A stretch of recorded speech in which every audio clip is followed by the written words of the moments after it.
好啦，翻嚟3月18號呢一次賽事嘅致勝達陣啦，咁啊打比前嘅一次夜賽啦，咁啊將會有9場賽事上演嘅，咁啊 C+3 轉呢欄呢，大家聽開小弟嘅節目都知噶啦，不嬲都係我杯茶嚟噶啦，咁啊加埋咧大勝講兩講呢，內碟前戰會唔會好大優勢呢？到時跑過呢就知道噶啦。咁啊至於騎練嘅動態方面呢，咁啊今次有呂健威呢，哇真係排山倒海嗰啲馬，咁啊加埋呢仲有幾隻呢搭住潘頓嘅，咁啊真係要十分留神啦。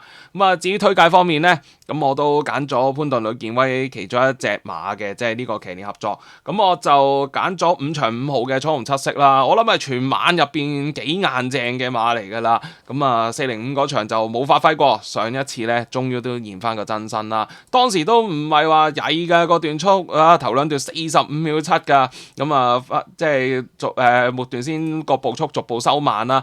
其實彩虹七色早段呢，佢都要逼住先跟到啊。咁啊喺彎位嘅時候呢，步速一收慢呢，佢就可以慢慢喺個彎度慳咗啲位上啦。咁啊結果呢度一 dash 落去呢，哇！即係好似兩班馬咁樣嘅。咁啊當家精彩呢，就叫稍稍逼近翻佢啦。佢就有少少體力優勢啦。不過即係講緊彩虹七色贏起上嚟呢，都好篤定嘅。其實姿態都輕鬆添。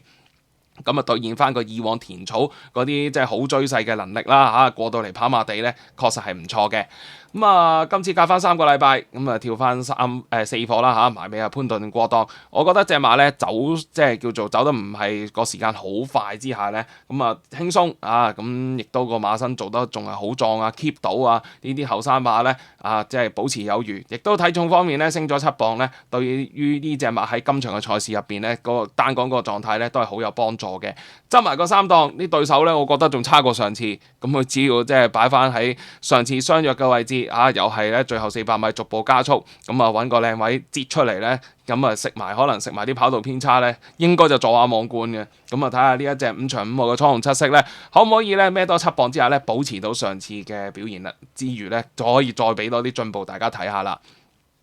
咁啊另一匹啦，呂健威嘅馬我都揀咗嘅，咁啊試下佢係咪呢個馬房配合啦，9場3號做好自己啦。我諗呢個分就真係應該差唔多啦，特別跑田草1400咧，佢應該嚟到呢度咧都係極限跑位置嘅啫。不過咧佢又真係幾叻嘅，咁啊連續10場都冇甩過3甲㗎啦，今季1 win 6個 pace。咁啊上一次啦賺埋個慢步速，仲有第3啦。咁啊當時就係同心同樂路嘅飛馳嗰組啦，佢都盡晒責任搞晒功課㗎啦，元老二碟咬住啫，同心同樂，但係咧翻到嚟咧，可能即係個分數嗰啲問題啦嚇，或者就話即係個實力啊，真係咁上下咧，佢啊俾一對包 Q 嘅馬咧，稍稍彈甩咗，但係咧佢自己同一時間咧都彈甩咗今季好當 fit 嘅佔滿同行，所以咧都唔錯嘅。咁啊呢個第3恰如其分咁樣啦。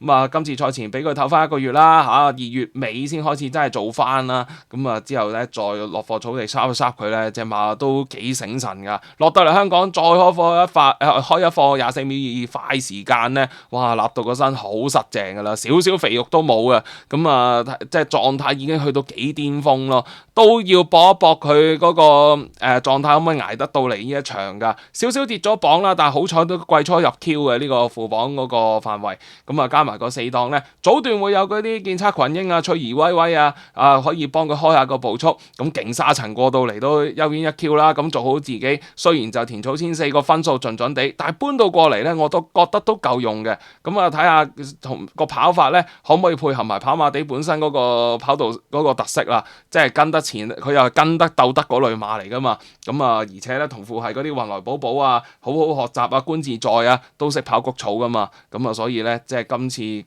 係佢冇乜，即係佢要做喺呢個路程冇乜積咧，換到少少賠率咧，我覺得都仲值博嘅。咁啊，揀埋做好自己啦。好啦，咁啊講到嚟呢度，重複翻心水先。揀咗5場5號彩虹七色，9場3做好自己，一對呂健威嘅馬。多謝大家嘅收睇，記得 comment like share。我哋轉過頭會有直播跑馬經同大家講晒9場嘅賽事嘅。咁我哋今晚再見，拜拜。